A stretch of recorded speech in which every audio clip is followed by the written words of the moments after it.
I reached for my reading glasses that morning and knocked something over. Glass on wood. That sound you know means trouble. Two champagne flutes on my nightstand, crystal, not ours. The light coming through the curtains was gray, cold. November in Wisconsin. I picked up one of the glasses. Still had a lipstick print on the rim, coral shade. Denise wears mauve, always has. The bedroom smelled wrong. Stale champagne, yeah, but something else. Something sweet and chemical. Cologne, maybe, not mine. I went to the bathroom. There in the trash, crumpled up but not hidden, was a receipt, liquor store, yesterday's date, $47.99, Denise's credit card. I stood there in my underwear and undershirt, holding that receipt, and heard her moving around downstairs. Making coffee, acting like it was just another Thursday. I had questions, she had answers ready, but that was only the beginning. Kitchen smelled like coffee, same as every morning since 1983. I came downstairs in my work pants and flannel, barefoot on the cold linoleum. Denise was at the counter pouring cereal, Raisin Bran. She didn't look up. "We have champagne last night?" I asked. Casual, like I was asking about the weather. She stopped mid-pour. "What?" "Champagne. There's glasses upstairs." "Frank, we haven't had champagne in years." She laughed. Not a real laugh. The kind you give someone who said something stupid. "Two glasses. On my nightstand." She set the cereal box down, turned to look at me. "You're imagining things." I'm holding the receipt. I put it on the table between us. She glanced at it, barely. "That's from last month. Book club anniversary. Remember we celebrated Dorothy's retirement?" I did remember, sort of. Except the library had canceled book club in September. Budget cuts. Denise had complained about it for 2 weeks. She was watching my face now, waiting. "You feeling okay?" Her voice went soft, concerned. "You've been forgetting things lately, honey." I'm not forgetting. The receipt's dated yesterday. "Frank." She reached across the table, touched my hand. Hers was warm from the coffee pot. "Men your age, maybe we should talk to Dr. Patterson, just to be safe." My throat went tight, not from anger, from something worse, doubt. I'd been forgetting things, little stuff, where I put my truck keys, whether I'd taken my blood pressure pill, normal old man stuff. Wasn't it? "Maybe you're right," I heard myself say. "Sorry." She smiled, relieved. "It's okay. I'll make an appointment for you." I went to the workshop instead of finishing breakfast. The space heater kicked on with its familiar rattle, AM radio playing low, talk show, two guys arguing about the Packers. I spread the receipt out on my workbench under the lamp. Date, November 12th, yesterday, Tuesday. Time, 4:37 p.m. Item, Dom Perignon, $47.99. I'd been at the VA yesterday, got home around 4:15. Denise had been in the kitchen, making dinner, chicken, I think. No, steak. We don't usually have steak. Can't afford it. On my pension. In her retirement, my chest felt tight. I went back to the house. Denise had left for errands. She'd mentioned it at breakfast, though I barely heard her. The bedroom was empty. I stood there like an idiot, just looking. The cologne smell was stronger now that I was paying attention. Sweet, expensive. The kind that comes in black bottles. I checked the guest bathroom. There in the trash, underneath some tissues, was a lipstick. Coral, still in its tube. MAC brand. Fancy. Denise wore drugstore makeup, always had. Back in the workshop, I got out an old ledger I used for electrical jobs. Hadn't written in it since I retired 8 years ago. I turned to a blank page. November 13th, Wednesday. Found champagne glasses, not ours. Receipt. Liquor store. Tuesday, 4:37 p.m. I was at VA, coral lipstick in guest bathroom trash cologne smell, in bedroom. I stared at what I'd written. My handwriting was shaky.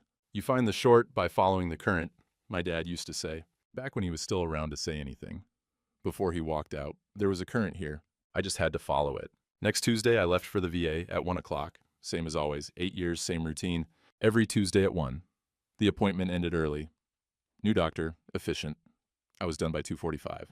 I could have called Denise, told her I was coming home early. That's what I would have done a week ago. Instead, I drove home and parked at the end of the block. 1:30. A black Lexus pulled into my driveway. Ohio plates. I got my old binoculars from the glove box. Used them for bird watching once, years back. Watched the driver get out. Young guy, late 40s maybe. Expensive suit. Gym build, the kind of shoulders you get from machines, not from work. He walked up to my front door like he'd done it before. Didn't knock, just went in. I sat in my truck for an hour, hands on the steering wheel, not moving. 3:30, the door opened. He came out, got in his car, pulled past me without looking. I saw his face clear as day. Handsome, I guess. Confident, the kind of face that knows it's handsome. I waited 10 minutes. Went inside. The house smelled different, cologne everywhere. Something else too, meat cooking, good meat. I went to the kitchen. Denise was at the stove, hair still damp from a shower, fresh makeup. She jumped when she saw me. "Oh, you're home early. How was the VA?" "Fine. They gave me my refills." That's good." She turned back to the stove. "Ribeye steaks, 2 of them, one already eaten. I made lunch for myself. Want me to heat something up for you?" "No, I'm good." Her hands shook when she poured herself coffee. That night, I lay in our bed, my bed really, since she'd been sleeping in the guest room for 6 months, and listened to her phone buzz in the other room. Once, twice, 3 times. Then her laugh, quiet and young-sounding. I stared at the ceiling until dawn. Something was off. No, something was wrong, and I was going to find out what. The following Tuesday, I told Denise my appointment got moved to 2 o'clock. She didn't even look up from her crossword puzzle. I've got errands anyway. I left at noon, parked 3 houses down, between the soy, Kowalski's place, and that empty ranch that's been for sale since summer. Pulled a Green Bay cap low over my eyes like that would help. Felt ridiculous. 67 years old, playing detective in my own neighborhood. 1:15, the black Lexus rolled up my driveway. Same guy, same confidence. He had a grocery bag this time. I caught the logo, that fancy market downtown where everything costs twice what it should. I was reaching for the binoculars when someone tapped on my passenger window. Nora Hutchins, my neighbor for 40 years. She was bent down, peering in at me with those sharp blue eyes that never missed anything. I rolled down the window. Cold air rushed in. "Frank Holloway, what in God's name are you doing?" Don't." She glanced toward my house. "Come on, before someone sees you sitting here like a damn fool." Her kitchen smelled like coffee and cinnamon. Real coffee, the kind you percolate. She had a plate of cookies on the table, snickerdoodles, still warm. Her calendar hung on the wall next to the window that looked directly across our yards, straight at my driveway. She poured me coffee without asking. Set it down hard enough that it sloshed. "Been wondering when you'd notice," she said. My mouth went dry. "Notice what?" Nora pulled out the chair across from me, sat down with a sound like old bones settling. Her husband, Herbert, had died 5 years back. Parkinson's. He'd been a good man. I'd wired their kitchen for free back in '95 when they couldn't afford an electrician. She pointed at the calendar. "See that? Tuesday, November 12th. See what I wrote?" I leaned forward. In neat handwriting. "Black Lexus, Ohio, RXT 4782, 1:27 p.m. Now look at November 5th. Same note. Same license plate, same time, give or take 10 minutes. October 29th. There it was again. How far back?" My voice came out rough. She flipped the calendar. October, September, August. Every Tuesday, the same entry. She opened a drawer and pulled out a stack of old calendar pages, held together with a rubber band. 18 months, Frank. Give or take a week here and there. He doesn't come when the weather's bad, and he missed a few weeks last spring, but mostly every Tuesday. Right when you leave for the VA. 18 months. The kitchen tilted. I gripped the coffee mug to steady myself. "I kept telling myself it wasn't my business," Nora said. Her voice was gentle now. "Told myself maybe he was a friend. Maybe he was helping her with something. Maybe I was seeing things wrong." She paused. "But then I saw them, through the window, last month." She kissed him goodbye. "On your front porch, right there where you built that railing." I couldn't breathe right.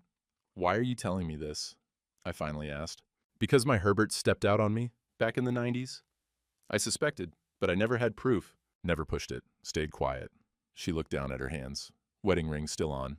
"He confessed before the Parkinson's got too bad. Said there were others. Said I should have fought back, should have made him face it. Nora?" I regretted that silence every day until he died. Still do. She pushed the calendar pages across the table to me. "I won't stay quiet for you, Frank. You deserve better than what I gave myself." Thursday evening. Denise asked me to find the insurance card for the truck. She'd borrowed mine and left hers in her purse. I went to get it. Her purse was on the kitchen counter. Black leather, worn at the corners. I'd given it to her for Christmas maybe 10 years back. The insurance card was right in the main pocket. But there, folded small in the side zipper, was another receipt. Hotel receipt. American, out by the highway. Room 247, $89. Afternoon rate. Date, last Tuesday. I stood there holding it, listening to the shower running upstairs. Denise getting ready for bed. Our bed. The one she hadn't slept in for 6 months. I put the receipt back exactly how I'd found it. Then I looked through the rest of the purse. Not snooping, just looking. New lipstick, coral, Altoids mints. Denise hated mint, said it made her gag. In the side pocket, folded up, was a Visa statement. Our joint account, the one we use for groceries and gas and the electric bill. Liquor store, $47.99. Lingerie store, $178.43. Out of that fancy restaurant downtown, $94.67, all from the last 3 months. All charged on Tuesdays or Wednesdays. I took out my old digital camera, the one I used for documenting electrical jobs, and photographed everything. The receipts, the statement, the lipstick. Took me 10 minutes, hands shaking the whole time. Put everything back exactly where it was. Electrician's precision, every wire in its place. That night, I transferred the photos to my laptop in the workshop. Created a folder. Evidence, November. I stared at that folder name for a long time. You don't document things you're planning to forgive. Saturday morning, I told Denise I was going to browse magazines at the library. She barely looked up from her phone. The library had public computers. I sat at one in the corner, away from the windows. Took me 15 minutes to remember how to use Google. Michelle had shown me once, but that was years ago. I typed in Ohio license plate lookup. Cost me $15. Paid cash at the front desk. Got a code to enter. The librarian, Mrs. Chen, taught with Denise back in the day. Didn't ask questions. Derek Paulson, Columbus, Ohio address. I wrote it down on a scrap of paper. Hands steadier now. Having a name helps somehow. Back at the computer, Derek Paulson Pharmaceutical Sales. His LinkedIn profile popped up first. Professional photo. Same face I'd seen getting out of the Lexus. Smiling. Confident. The caption underneath said Senior Sales Representative, MedFarm Solutions. Territory, Ohio, Western Pennsylvania. Based in Columbus, OH, 147 connections. Glowing recommendations. Derek has exceptional relationship building skills. A true professional who goes above and beyond. I clicked on his company's website. Found the territory map, highlighted regions in different colors. Our town wasn't in his territory, not even close. His region stopped 200 miles east. So why was he here every Tuesday? I knew why. I printed the profile. Mrs. Chen gave me a sympathetic look when I picked it up from the printer. Maybe she knew. Maybe the whole damn town knew. Driving home, I saw Denise in the front yard, planting winter pansies in the flower bed, purple and yellow. She was wearing her gardening gloves, the ones with the flowers printed on them. She looked up when I pulled in, smiled and waved, like nothing was wrong, like she hadn't spent 18 months bringing another man into our house while I was getting my heart checked at the VA. I waved back, smiled. Two could play that game. Sunday afternoon, Denise had a volunteer shift at the library. 3 to 6, she'd said. Kissed my cheek on her way out the door, like we were still those kids in the wedding photo. I waited until her car was gone, then I went looking, her camera. The one she'd said was broken back in September. Battery won't hold a charge, she'd told me. I'd offered to look at it, I'm decent with electronics, but she'd waved me off. It's old anyway. I'll just use my phone. Hall closet, top shelf, behind the Christmas decorations we hadn't put up in 3 years. Shoebox. Inside, the camera. Battery was dead, all right. But the SD card was still in there. I took it to the workshop. My laptop's old. Bought it used in 2015, but it still works. Slow as molasses, but it works. I slid the card into the slot and waited. 47 photos loaded. I clicked on the first one. Denise and him, Derek, in our living room. He was sitting in my chair. The recliner I'd bought in 1987 after my back surgery, the one with the permanent dent from my ass. He was leaning back in it, laughing at something, holding a beer. My beer. Miller Lite. The cheap stuff I buy because it's what I can afford. Second photo, kitchen. Derek at the table, sitting in my spot. The one facing the window where I've sat for 42 years. Coffee mug in front of him. I zoomed in. World's best dad. The mug Michelle made me in 8th grade art class. Third photo, Derek wearing my fishing jacket. The green Columbia one Michelle gave me for my birthday 15 years back. The one with the torn pocket I never fixed because she'd given it to me. Fourth photo, guest bedroom. I skipped past it fast. Couldn't look. Fifth photo, selfie. Denise smiling at the camera. Real smile. The kind I hadn't seen in years. Derek blurred in the background, but visible. I kept clicking. September, October, November, all on Tuesdays. The metadata showed the times, 2:13 p.m., 2:47 p.m., 3:22 p.m., right in that window when I was gone. My stomach lurched. I made it to the shop sink before I threw up. Coffee and toast from breakfast came up bitter. I ran the water for a long time, watching it swirl down the drain. Sat down on my workshop stool. The photos still on the screen, frozen. Derek in my chair, my jacket, my house, my wife. 2 hours passed. I know because the radio switched from the Packers pregame to the game itself. Kickoff was at 3:25. It was past 5:30 when I finally moved. Monday evening, I was in the workshop staring at the photos again when someone knocked. Cal Turner, 73, Korea vet, built like a bulldog. Owns the small engine repair shop on 5th Street. We'd been going to VFW together for 30 years. You ain't been to Thursday nights, he said. No hello. Just statement of fact. You dying or just avoiding us? Come in. He did. Closed the door behind him. Looked around the workshop like he was cataloging everything. The old tools, the radio, the space heater, the laptop still open on the bench. What's that? He nodded toward the screen. I didn't answer. Just turned the laptop so he could see. Cal looked at the first photo, second, third. His jaw got tight. He scrolled through maybe 10 of them, then stopped. How long you known? 3 weeks. Maybe I'm crazy. Maybe I'm seeing things that aren't. You ain't crazy, Frank. He pulled up a stool next to mine. You're getting played. The words hit different, hearing them from Cal. Not judgment, just fact. I lost everything in my divorce one, he said. Back in '87, house, shop, damn near my sanity. Judge favored her, even though she'd stepped out on me first. Took me 10 years to rebuild. I'd known Cal was divorced, didn't know the details. We didn't talk about stuff like that. Just played poker and bitched about the government.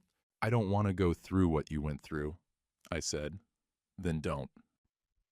He reached into his wallet, pulled out a business card. My nephew, just moved back to town. Handles divorce, good lawyer, doesn't take shit from nobody. Bradley Turner, attorney at law. Local address, local phone number. Don't confront her yet, Cal said. Document everything. Get a lawyer first. Get your ducks in a row. What about Michelle? Should I tell her? Not yet. Her mom's been in her ear. Wait till you've got a solid case. He stood up, put a hand on my shoulder. Squeezed once. Frank, one more thing. You're thinking you did something to deserve this. You didn't. She made a choice.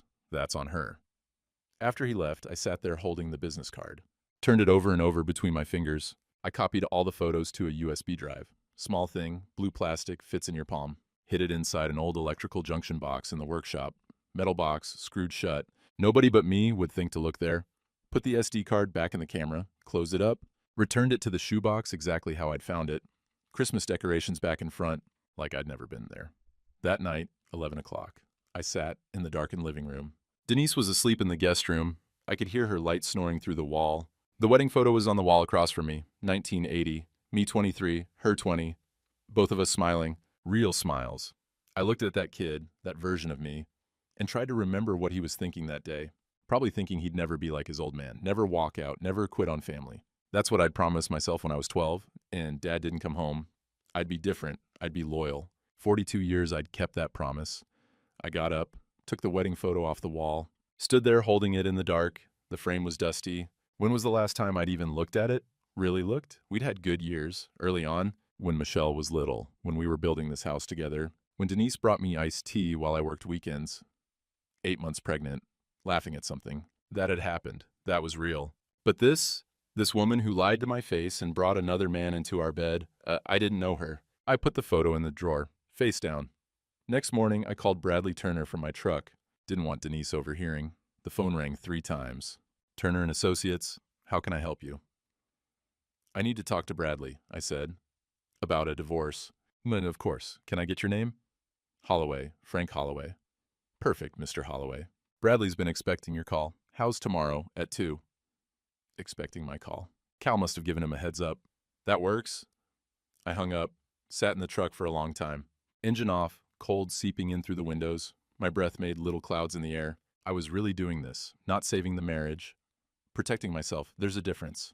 First real snow came on a Saturday, early December. The kind of wet, heavy snow that sticks to everything and makes the world go quiet. Denise was in the kitchen doing the crossword puzzle, coffee steaming next to her elbow. She was wearing her reading glasses, the ones with the purple frames. Looked comfortable, content. Denise, we need to talk. Sit down. She looked up. I am sitting down, Frank.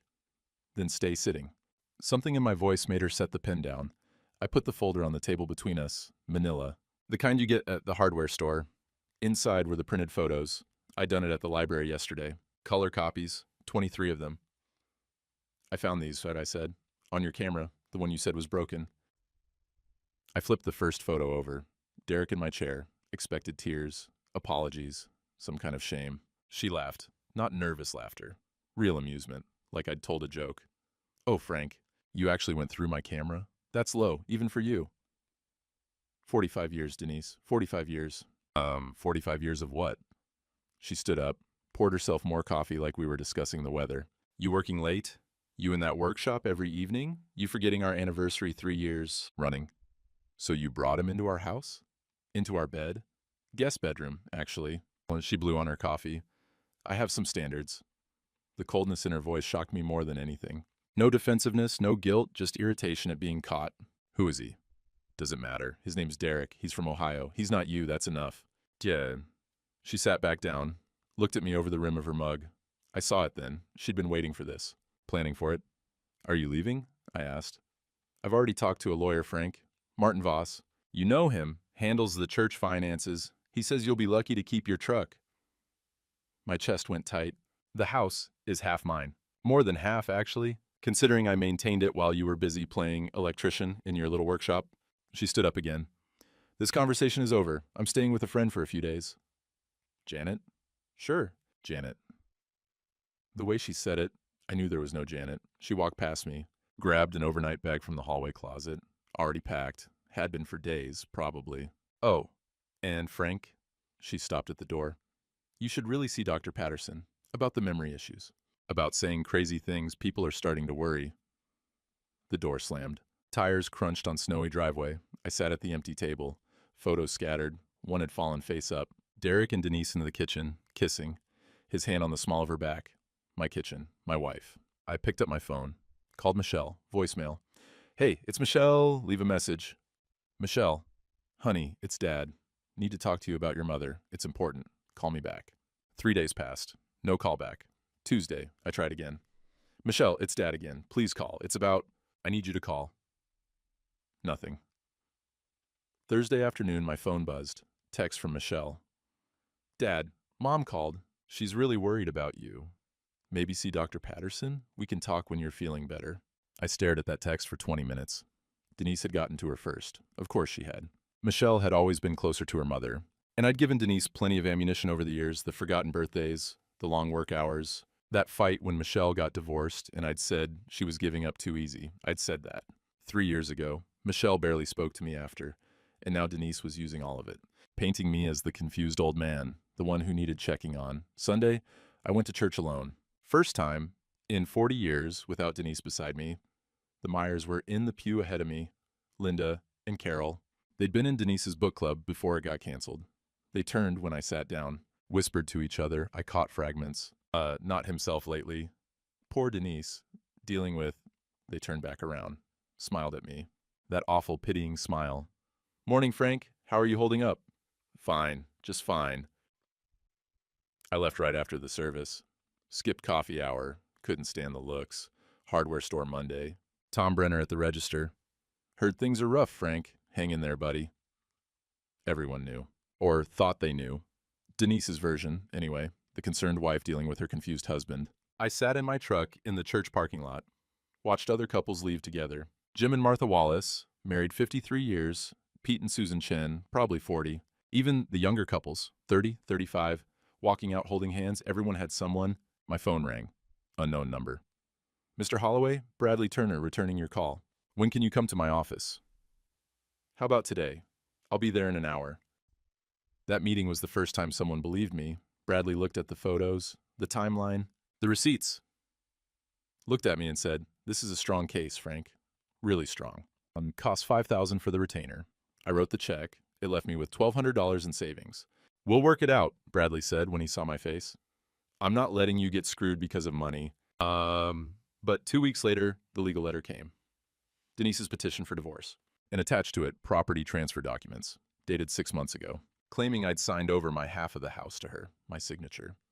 Except it wasn't my signature. Close, but wrong. The F had the wrong slant. I'd signed my name 1,000,000 times on electrical permits. But the document looked official. Notary stamp.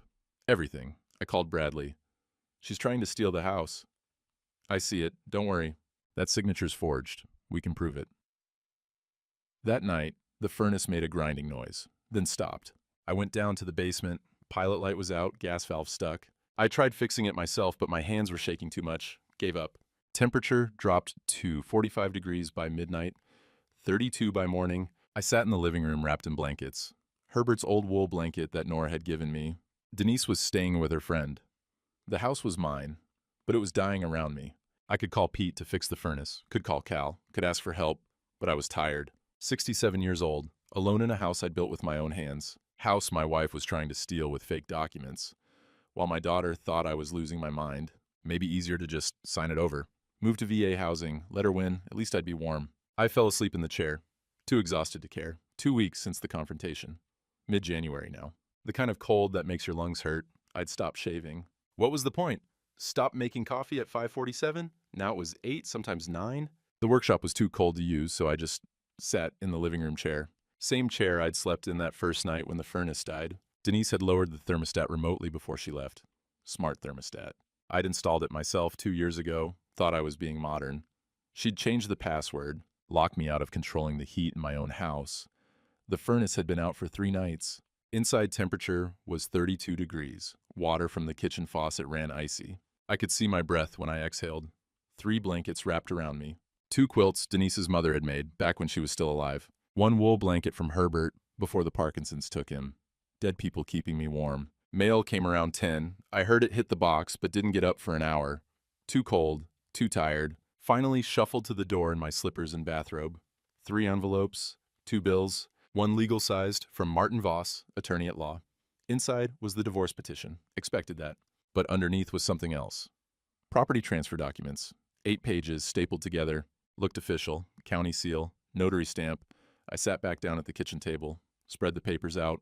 According to this, I had signed over my half of the house to Denise 6 months ago, August 15th, for estate planning purposes, the document said. My signature was right there at the bottom. Frank J. Holloway. Dated, notarized, except I'd never signed this. I'd been an electrician for 40 years. You don't last 40 years without paying attention to details. I knew my own signature. The way I made the F big loop on top, small hook at the bottom. This F was wrong. Loop too small. Hook too big. But looking at it made me dizzy. My eyes aren't what they used to be. Maybe I was wrong. Maybe I had signed it. Maybe Denise was right, and I was losing it. I got up, found my old permit book from 2015, back when I was still doing side jobs. My signatures on every page. Compared them to the document. Different. Definitely different. But the document said August 15th. I tried to remember that day. Tuesday. I would have been at the VA. I went every Tuesday. Had for 8 years. Unless I'd stayed home that day and signed this and forgot. The cold made it hard to think. I looked at the bank statement on the table. Checking account, $6,200. After Bradley's retainer. That was it. 45 years of work, that's what I had left. If Denise got the house, my Social Security and pension added up to $1,847 a month. I'd looked it up. Cheapest rent in town was $900 for a 1-bedroom. Add utilities, food, truck insurance, maybe $200 left over each month. If she got the house. I could move to VA housing. They had rooms, shared bathrooms, cafeteria meals. Men who'd actually served in combat, not like me. I'd been tail-end Vietnam, never shipped out, just did my time stateside. Give her the house, move to the VA, be warm, be done. I pulled the wedding photo out of the drawer, looked at those 2 kids. That version of me in his cheap rental tux, thinking he'd never be like his father, thinking he'd keep his promises, thinking loyalty meant something. I didn't imagine this, I said out loud, to no one, to the photo. We were happy, that happened, that was real. But when did it change? I couldn't find the moment. Couldn't point to the day we stopped being those smiling kids and became 2 strangers in separate bedrooms. My fault? Probably some. I'd worked long hours, wasn't good with words, took her for granted maybe, forgot anniversaries, forgot a lot of things. But this? Bringing another man into our house, lying about it, stealing the house with forged documents. That was her choice, not mine, wasn't it? The cold made everything fuzzy. I put the photo back in the drawer, went back to my chair, wrapped the blankets tighter. Outside, snow was falling again, big flakes. Pretty, if you weren't freezing to death inside your own house. I fell asleep sometime afternoon, didn't mean to, just closed my eyes for a minute and was gone. Knocking woke me up, hard knocking, urgent. I opened my eyes, disoriented. The light was different. Later. How much later? Clock on the wall said 7:15. Morning. I'd slept all night in the chair. My back was screaming. Fingers were numb. The knocking came again. I got up, took 3 tries. Everything hurt. Made it to the door. Opened it. Nora Hutchins on my porch. Space heater in one hand, casserole dish in the other. Steam rising from the dish into the cold morning air. Frank Holloway, you're gonna freeze to death. Let me in. She didn't wait for an answer. Just pushed past me, set the space heater down in the middle of the living room, plugged it in. The coils glowed orange, that beautiful orange. Sit, she pointed at my chair, and eat this. She handed me the casserole dish, chicken and mushroom, still warm. The smell made my stomach cramp. When had I eaten last? Yesterday morning, day before, I sat. She got a fork from the kitchen without asking, handed it to me. Eat, now. I ate. It was perfect, just like Herbert used to make them. Before he couldn't hold a fork anymore. Nora was in the kitchen now, making coffee. Real coffee. She must have brought it with her because all I had was instant.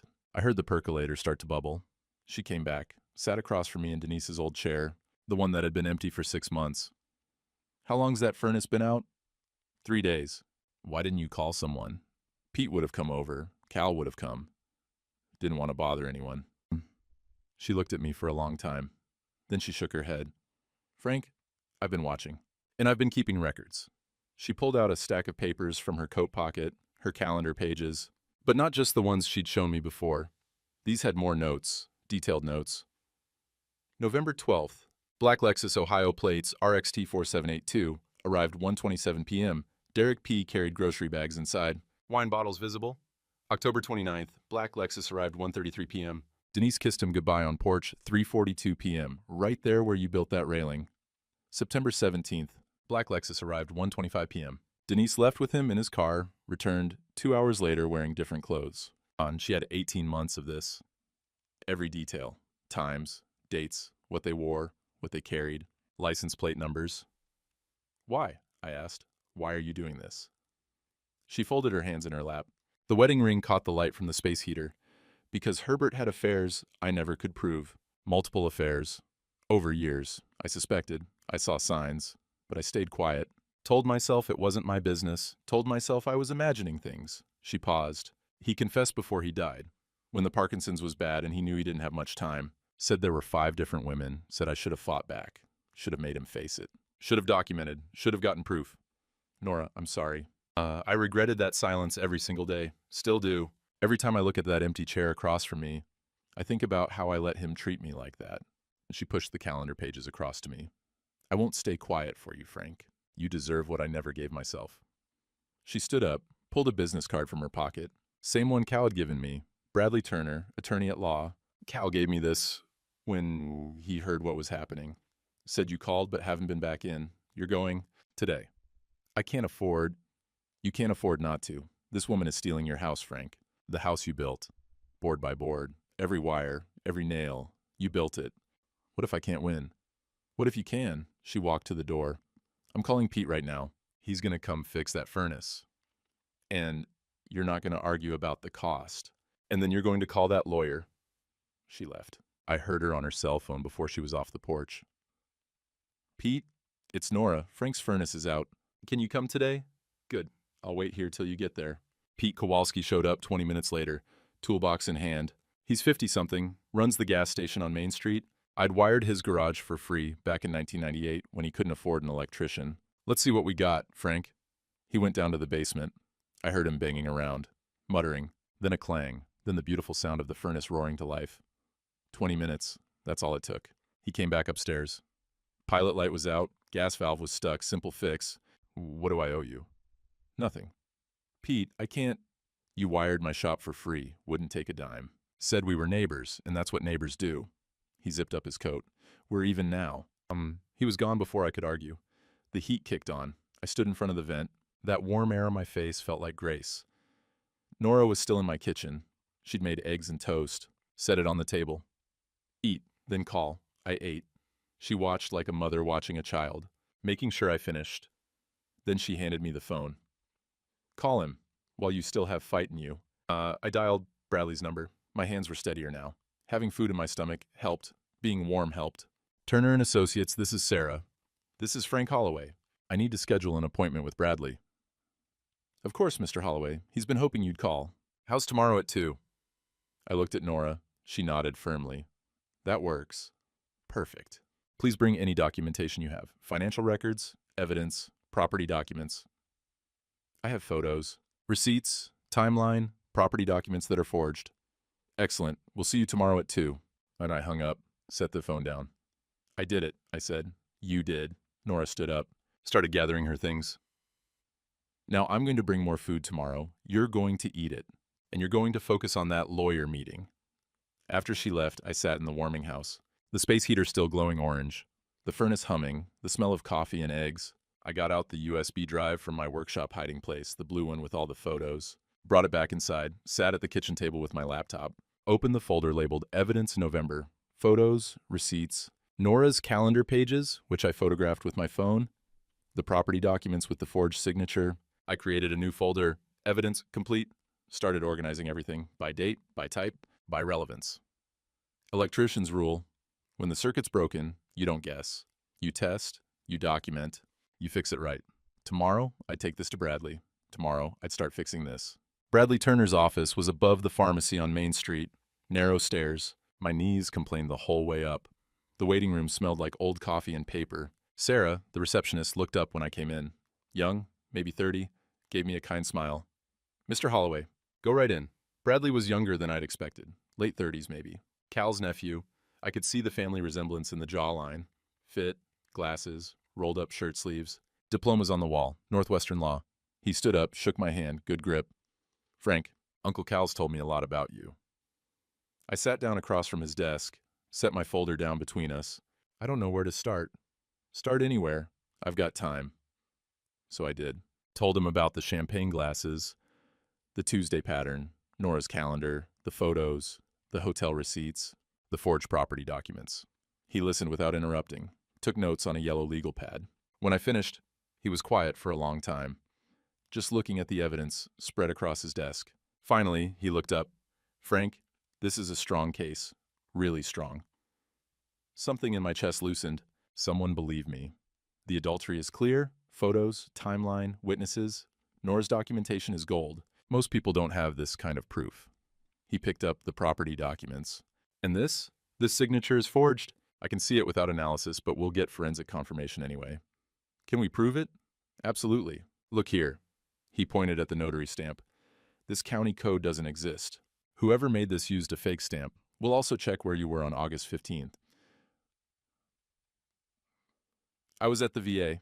I go every Tuesday. Do they keep sign-in sheets? Yeah, and I got prescriptions filled after. Pharmacy has timestamps. Bradley smiled. Perfect. That's your alibi.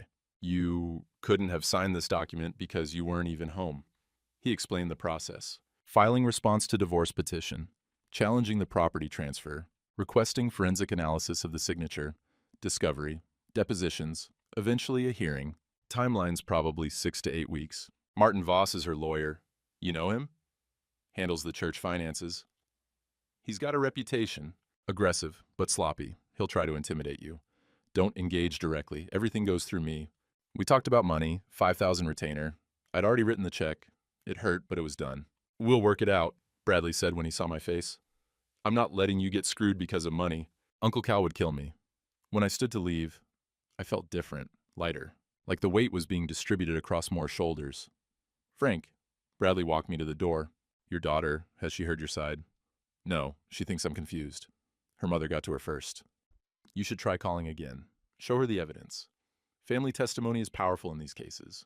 She won't listen. Try anyway. People surprise you. Thursday morning, grocery store. Linda Chen at the checkout.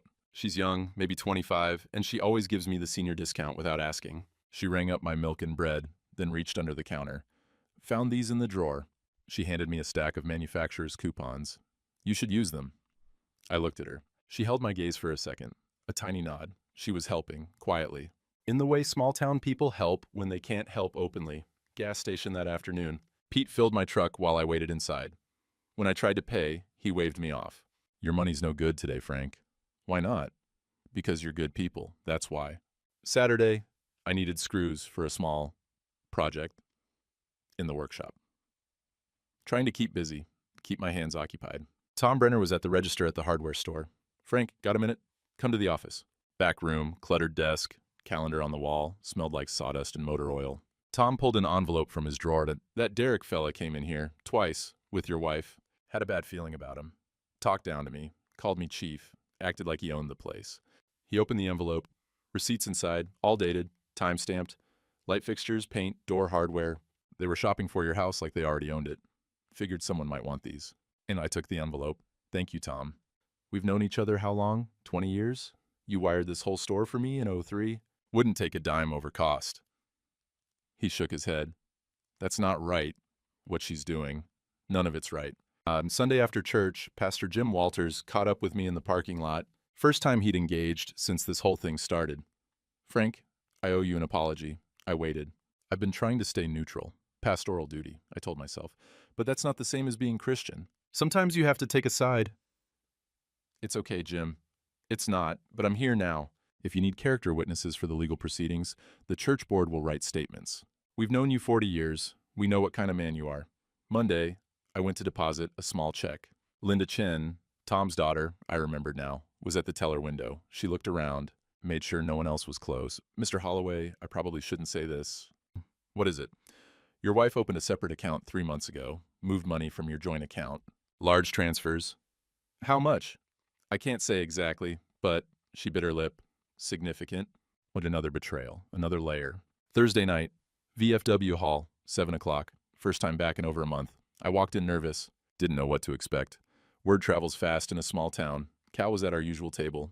But instead of the normal 4 guys, there were 8 chairs. Eddie Morrison, Pete Kowalski, Tom Brenner, others. All waiting. Cal looked up. About damn time. Sit down, you're dealing. Just like that. No questions, no pity, just poker and beer and the AM radio playing the Packers pregame. They talked around me, not at me. Eddie's daughter getting married in June. Complaints about the snow removal budget? Pete's new hip replacement. Doing better, but the physical therapy was hell. Normal, just normal. Mid-game, Eddie said, saw that black Lexus with Ohio plates around town again yesterday. Don't know anyone from Ohio. You, Cal? Cal sipped his beer. Nope, probably pharmaceutical rep. They're always cruising through. Eddie dealt the next hand. Seemed like he knew his way around, though. Saw him at the bank, hardware store. Having lunch at the diner like he belonged here. I kept my face neutral, but I was listening. Derek was visible, comfortable, acting like this town was his territory. After the game, Cal walked me to my truck. You doing okay? Getting there. Lawyer says I got a case. Course you do. Truth's on your side. He pulled out his keys. Bradley's good people. Trust him. I do. More than I trust most folks right now. Driving home, I thought about what Eddie had said. Derek around town, at the bank, the hardware store, the diner. How long had he been coming here? Just for Denise? Or was there business too? I pulled over. Called Bradley from the truck. Bradley, that Derek Paulson investigation you mentioned. Can you check how long his company's had business in this area? Why? Just a hunch. Electrician's instinct. Something doesn't add up about his territory. I'll look into it. Go home, Frank. Get some rest. I hung up. Sat there in the dark truck. Engine running. Heater finally working again. People were helping, watching, documenting, caring. I wasn't alone in this. Not anymore. Late January. Thursday afternoon, I saw the rental car pull into the driveway from the kitchen window. Minnesota plates. My hands started shaking. Michelle. I'd cleaned the house that morning. First real cleaning in weeks. Vacuumed, dusted, made coffee, changed the sheets in the guest room, the one Denise had been using, the one that still smelled like Derek's cologne no matter how much I aired it out. The front door opened. Hey, Dad. Hey, sweetheart. We hugged. Stiff, brief, like strangers who'd been told they should embrace. Been 2 years since I'd seen her, 3 since we'd had a real conversation. That fight about her divorce. Me saying she was giving up too easy, still hung between us like smoke. Tyler came in behind her, 16 now. Last time I'd seen him, he was 13. Tall kid, headphones around his neck. He gave me a little wave. Hi, Grandpa. Hey, Tyler, you've grown. He smiled. Genuine smile. Everyone says that. Michelle looked around, taking inventory. The house was cleaner than she'd expected, I could tell. But emptier, too. Denise's things were gone. The photos of her family. Her collection of ceramic chickens. The throw pillows she'd bought last spring. Kitchen's got coffee, I said, if you want some. We sat at the table, the same table where I'd confronted Denise 6 weeks ago. Michelle wrapped her hands around the mug I gave her, warming them, or giving them something to do. Mom said you weren't doing well. I'm fine. Better now that you're here. What's going on, Dad? Really? Her voice was careful, controlled, like she was talking to someone fragile. Your mother's been seeing someone for over a year. Michelle's face didn't change much, just a slight tightening around her eyes. Dad, that's a serious accusation. I have proof. But you should settle in first. Get comfortable. Tyler stood up with his duffel bag. Which room, Grandpa? Guest room, down the hall, on the right. He walked down the hallway, stopped at the door. I saw him pause, sniff the air. Grandma, this room smells weird. Michelle got up, followed him. I stayed at the kitchen table, heard her open the bathroom door, heard the cabinet open, close, open again. She came back. Her face was different now, pale. Dad, whose stuff is this? I showed her everything, the laptop open on the kitchen table, the SD card photos loading one by one. Derek in my chair, in my jacket, holding Michelle's mug, the one she'd made in 8th grade. Michelle scrolled through them silently. Her jaw got tighter with each one. When she got to the photo of Derek sitting in my spot at the table, she stopped. That's your chair. He's sitting in your chair. I know. She kept scrolling. Saw the one of him holding the world's best dad mug. Her hand went to her mouth. That's mine. I made that. I know. She looked up at me. How long? 18 months that Nora documented. Maybe longer. And you didn't tell me? I tried. You wouldn't call back. Her face crumpled a little. Mom said you were getting confused, forgetting things. She said you were accusing her of, I thought she was worried about dementia. That's what she wanted you to think. I showed her the rest. The receipts, the hotel, the lingerie charges, the property transfer documents with the forged signature. Mom tried to steal the house? Her lawyer did. She knew about it. Michelle pushed back from the table, walked to the window, stood there looking out at the snow-covered yard. I hated you, she said quietly. When you told me I was giving up too easy on Tom, that I should try harder, I hated you for that. I know. I'm sorry. I was wrong. I didn't know what you were going through. You didn't ask. She turned around. But you were right about one thing. Marriage shouldn't be easy to quit. You don't just bring someone else in. You don't betray 45 years. She came back to the table, sat down. Tell me about him. What do you know? Derek Paulson, pharmaceutical sales, lives in Columbus, Ohio. That's all. Michelle opened her laptop. Marketing consultant. She knew how to find people online. That's what she did for a living. Let me look. 20 minutes. That's all it took. LinkedIn profile. Facebook. Ohio property records. County records. Business registrations. Dad. Her voice was strange. Tight. Derek's married. What? She turned her screen around. Property deed. Derek Paulson and Jennifer Paulson. Joint ownership. House in Columbus. Purchase date 2003. No divorce filing, no sale records, still jointly owned. She pulled up the marriage license. Ohio database. Public records. Derek Paulson married Jennifer Dawson, June 2003, 22 years ago. No divorce decree filed anywhere in Ohio. My head was spinning. Does your mother know? I don't think so. Look at his Facebook. Privacy settings were locked down, but his profile picture was visible. Older photo, maybe 5 years old. And he'd been tagged in a few public posts, family photos, Derek with 2 teenagers at a graduation. Caption, so proud of Sarah, high school done. Posted by Jennifer Paulson 6 months ago. He's still with his wife, Michelle said. He's been lying to Mom the whole time. We sat there for a long time. Not talking, just processing. Tyler came back in. Grandpa, can you show me your workshop? I looked at Michelle. She nodded. The workshop was warm now. Space heater humming. Radio playing low. I showed Tyler the tools. The old ones my father had given me before he left. The newer ones I'd collected over 40 years. My dad taught me this stuff, I said. His dad taught him. Goes back a ways. Tyler picked up a wire stripper, tested it in his hand. Will you teach me? Something in my chest unlocked. If you want to learn. Yeah, I do. We spent an hour out there. Me showing him how to strip wire, how to test voltage, how to read a circuit. Basic stuff.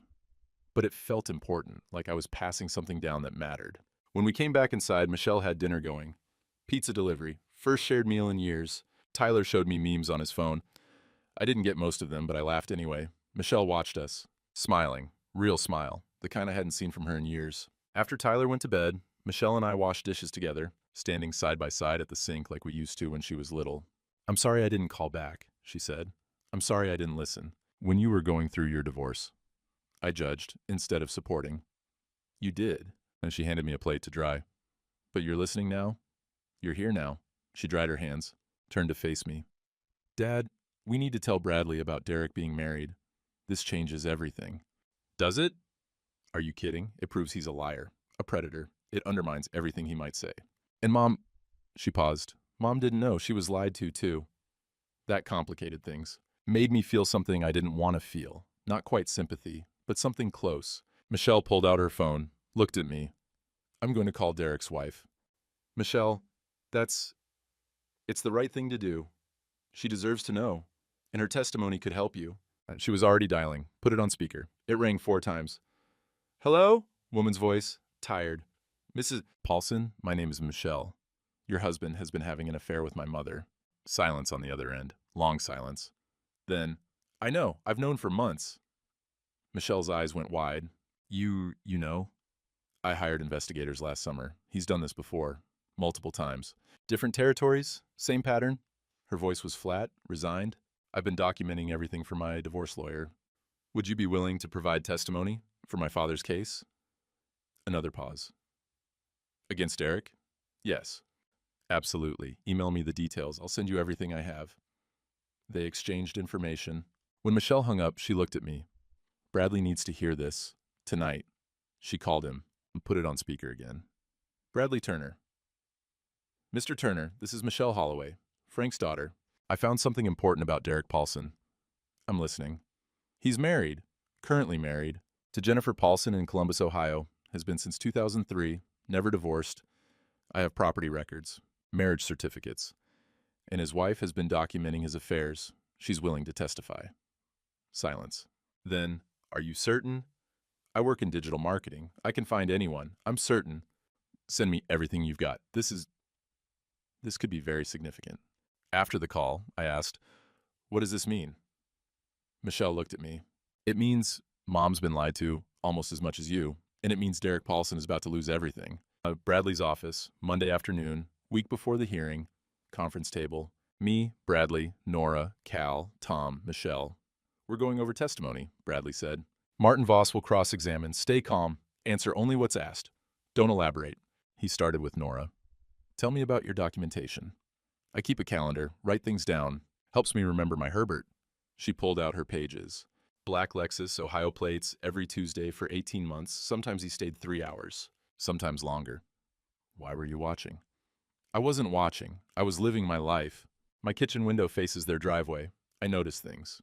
Bradley nodded. Good. Keep it simple. Voss will try to make you sound like a busybody. Stay matter of fact. Cal was next.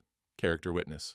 Knew me 35 years. Never known me to lie about anything. Solid, reliable, honest. Tom had the hardware store receipts. They came in twice. Shopping for light fixtures, paint, door hardware. Acting like they owned the place. Michelle would testify about Derek's marriage. Property records. Jennifer Paulson's willingness to provide deposition. Bradley slid a report across the table. PI report on Derek Paulson. I read it. My stomach turned. 3 previous affairs in different sales territories. Pattern going back 7 years. Targeted married women. Usually older, usually with property. Exploited them financially or emotionally. Sometimes both. Jennifer Paulson had been tolerating it until it became public knowledge. Professional embarrassment. Now she was done. Filing for divorce. Ohio Pharmaceutical Board investigating ethics violations. He's done this before, I said. Multiple times. Predators have patterns, Bradley said. We're exposing his. He pulled out another document. Forensic signature analysis. Your property transfer?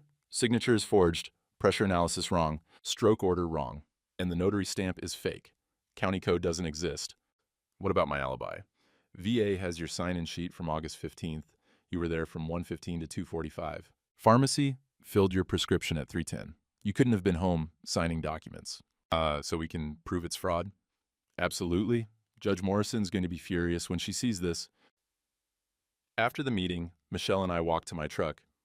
How do you feel about tomorrow? She asked. Ready, sad, relieved, all of it. Do you hate her? I thought about that.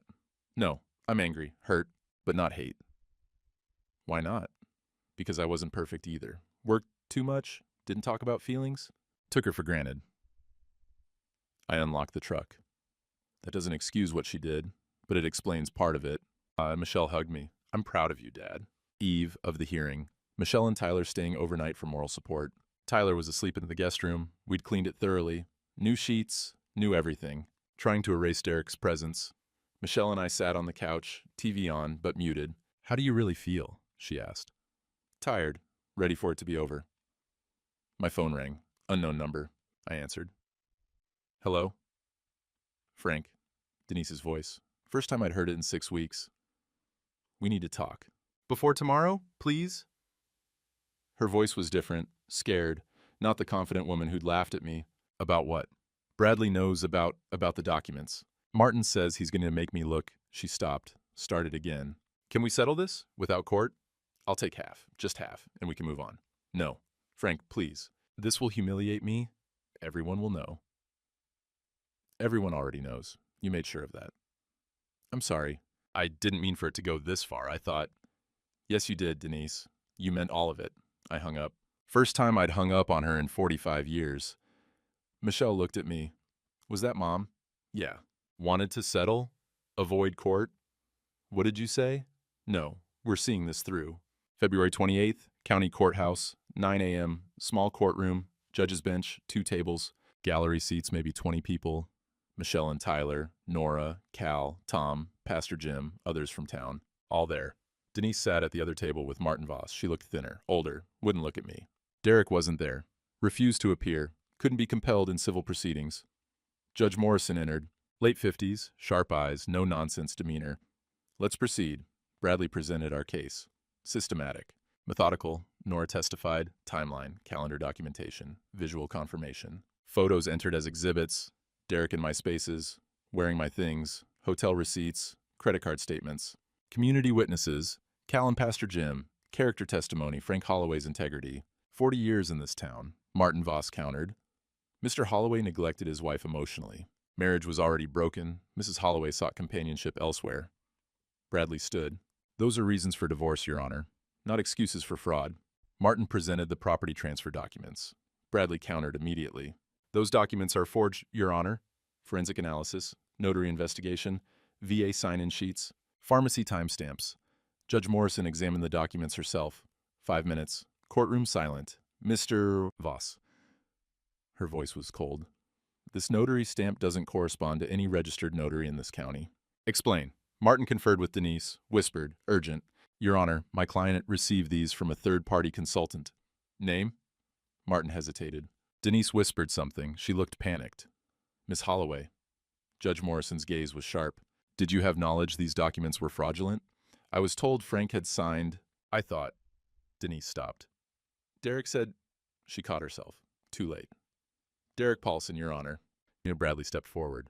Ms. Holloway's affair partner, who is currently married in Ohio. Courtroom murmurs. Denise's face went white.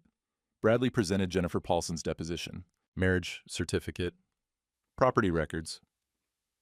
Mr. Paulson has been married to Jennifer Paulson since 2003. Never divorced, currently resides at their jointly owned home in Columbus. Mrs. Paulson is filing adultery charges. His professional licenses are under review.